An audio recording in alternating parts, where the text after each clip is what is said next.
Welcome back to Health Reddy with Dr. Reddy. The next part of the show is where we feature a special guest with a story to share.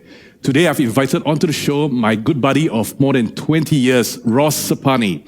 Ross is a professional MC and founder of the show producers. He's the voice, the face, and most importantly, the energy of major sports events like the Standard Chartered Marathons, OCBC Cycle, HSBC Rugby World Sevens, Great Eastern Women's Run, and many more. Glad to have you here, bro. Hey, it's great to be here, Walter. And, it's quite interesting. We've known each other, you were saying, that 20 years, and we've hosted and we've been involved in a lot of events. But I think this is the first time that we are meeting and doing this in this kind of setting. Awesome. It's the very first time, and it's a very good learning experience for both of us. Now, ladies and gentlemen, me and Ross, we've been doing this for a very long time, hosting on stage, everything else.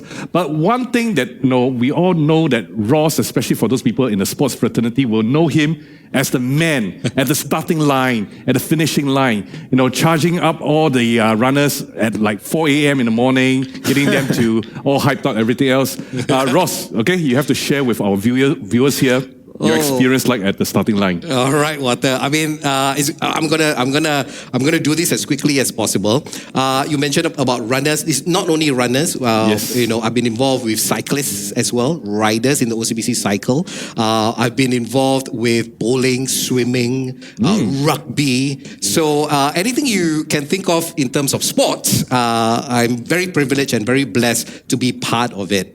Right. So it's a beautiful feeling, and having to wake up at 4 a.m. in the morning, most of my work schedule entails that. It's either on a Saturday or a Sunday. 4 a.m. in the morning, got to be at the starting line at about 5 o'clock or 5:30 or so. That's when thousands of runners, and if you're talking about the Standard Chartered Marathon, which I hosted for 15 long years, we're talking about massive 60,000 participants in all categories. And Dr. Sanketh is also at the Standard Chartered Marathon. Yeah, I was in the medical front of it. Oh! So we were there around 4 or 5 o'clock, and then standing by to see if there are any over anxious people. And but I think I saw you on the stage too. It's all over the place. Hep.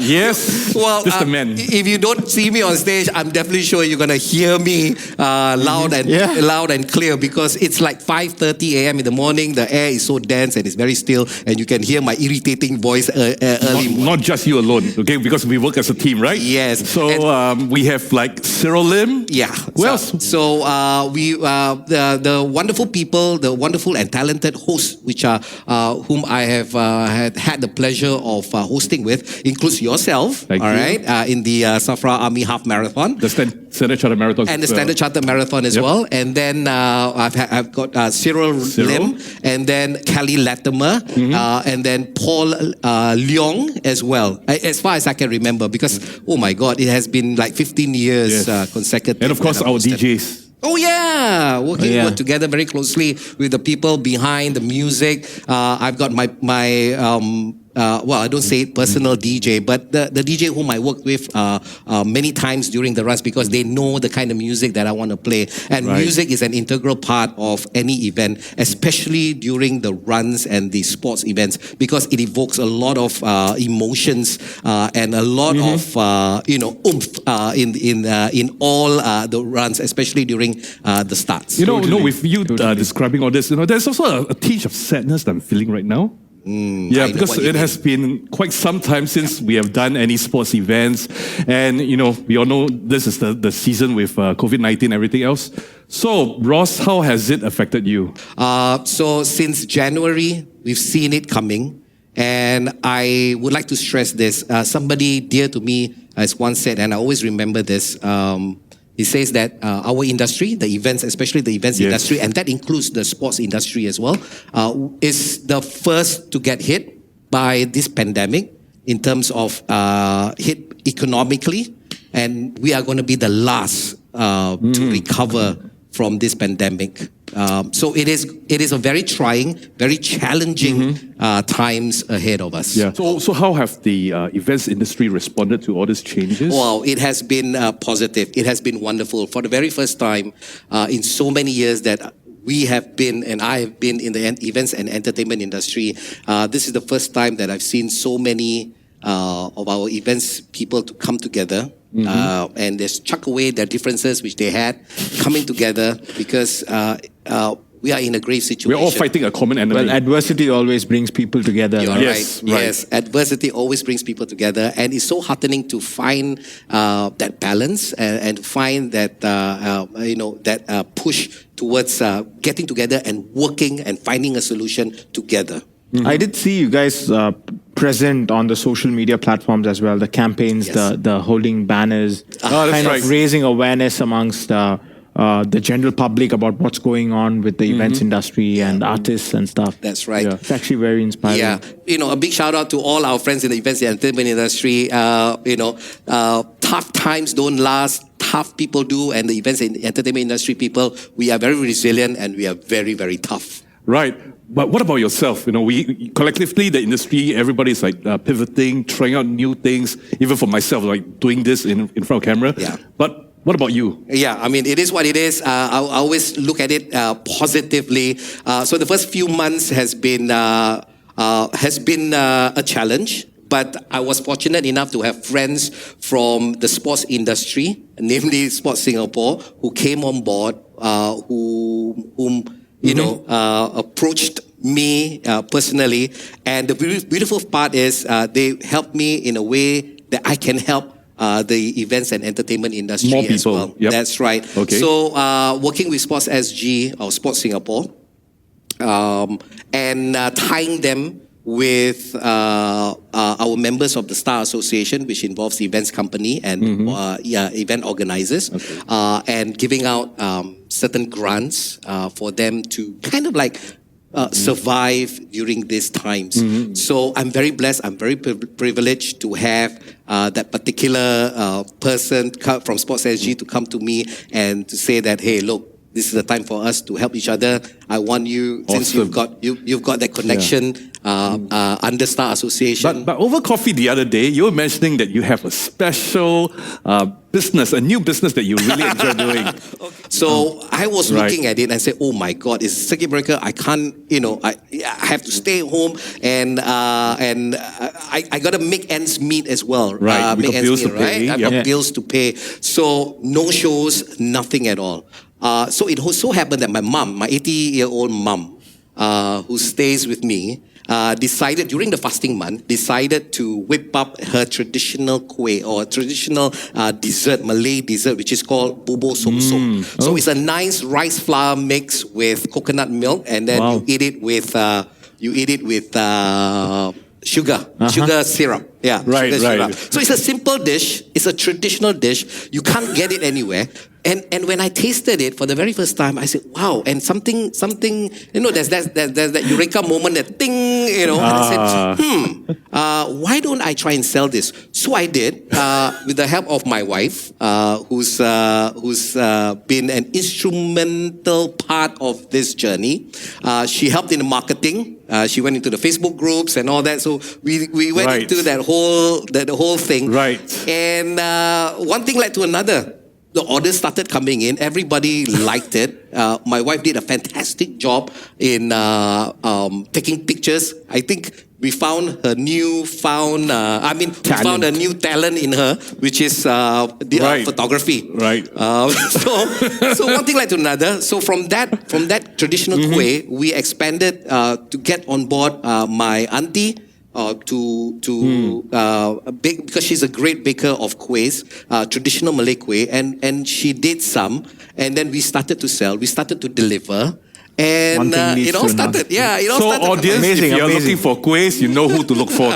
And the name of the name of my little initiative is simple. It's traditional kueh, as in KUIH. Okay. All right. So it's very Okay, simple. out for.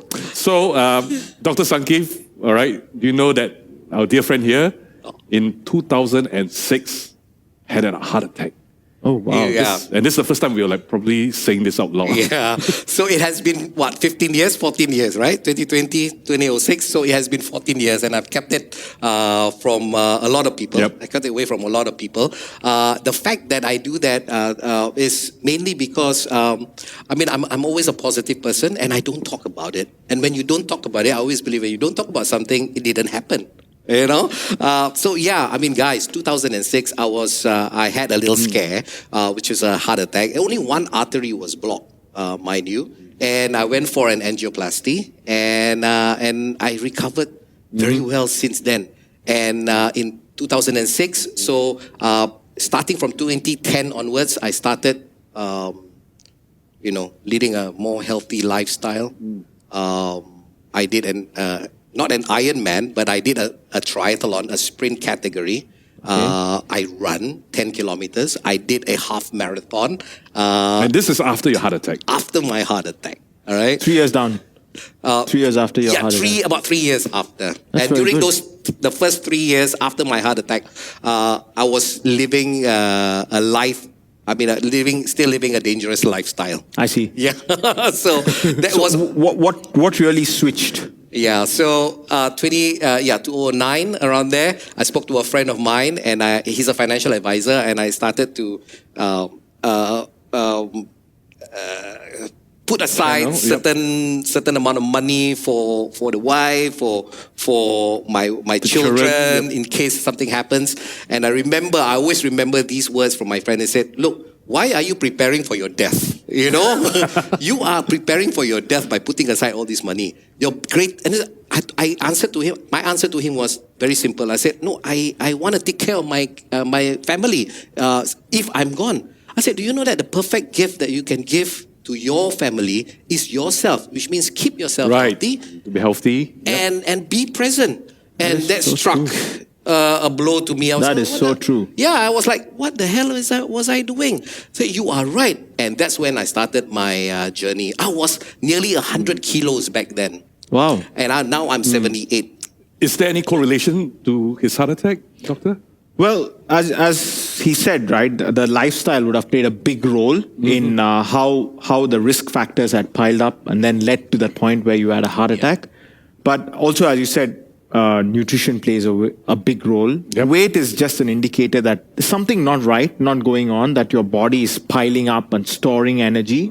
So that's probably an indicator to say, hey, there's something going on underneath. And if I may add, the lifestyle that we lead, doing events, up on the stage, everything else, the stress. Yeah, it's always late nights. Stress is so big. Yeah. And especially if you're doing like untimely hours or even eating untimely hours. And also, when you're on the move, you tend to grab whatever you get. Yeah. You don't get time to plan your meals. This is something I guess a lot of people who do shift work, a lot of people on the move, it's a lifestyle thing, I guess. Yes. And the stress piles up and it does impact health very badly. Ross, do you like to share with Dr. Sanketh, what were you doing the night before? I was doing an event for a certain company. I wouldn't want to say it's a Japanese company. And we were at Zouk.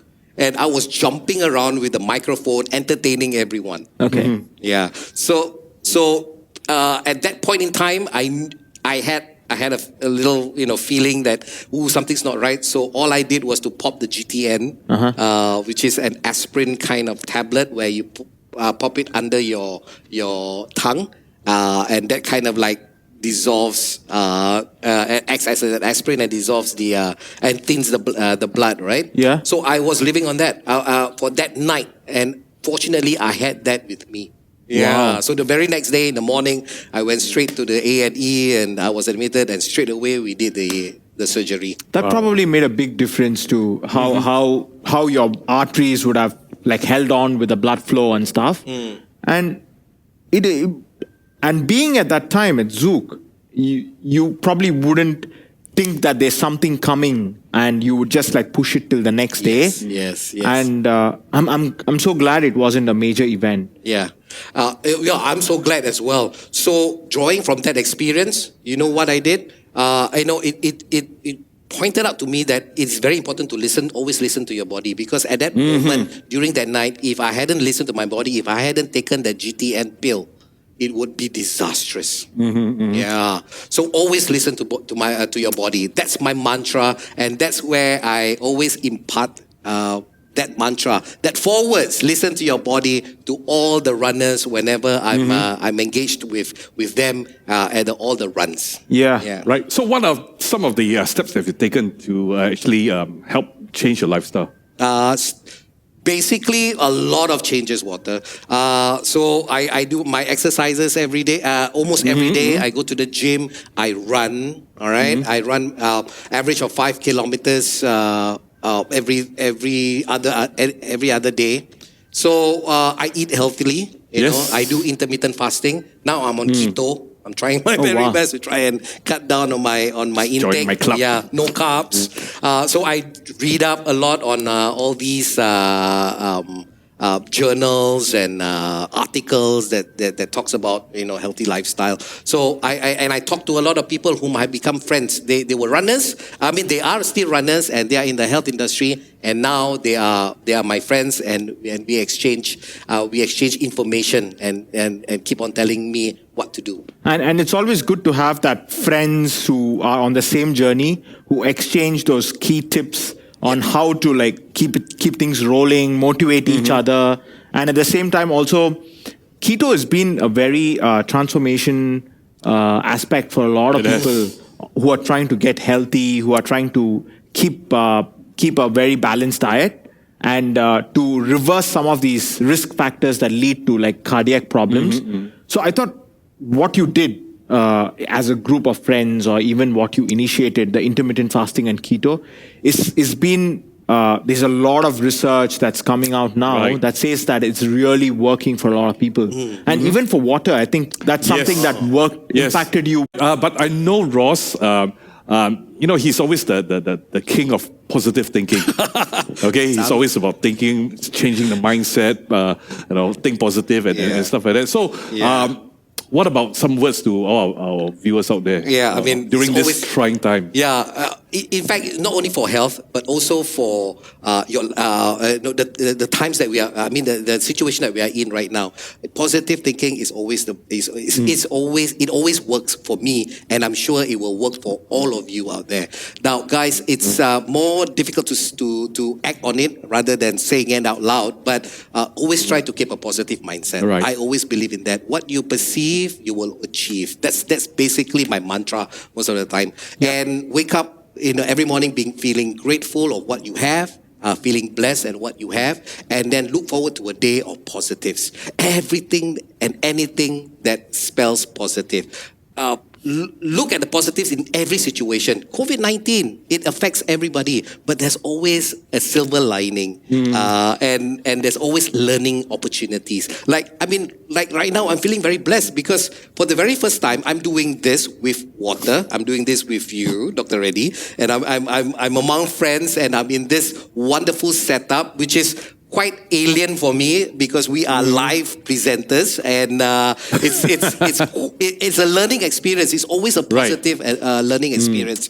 And what about my traditional kueh? For the very first time, I got into the Facebook world. I got into groups, and I get to learn about internet marketing, you know, and everything that works, everything that I need to do to make my business work. But I really love the way how your family came together and how you pulled in your relatives and the family, the enterprise that thing set in. I think that's one great example of how adversity, you innovate and then you pivot and then you monetize that. I really love that story.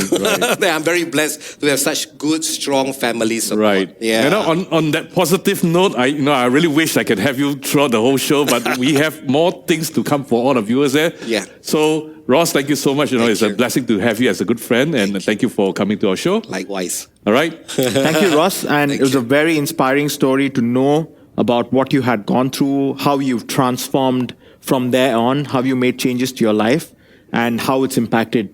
And it's a great example for many people to admire. Thank you. All right. Thank you for having me here.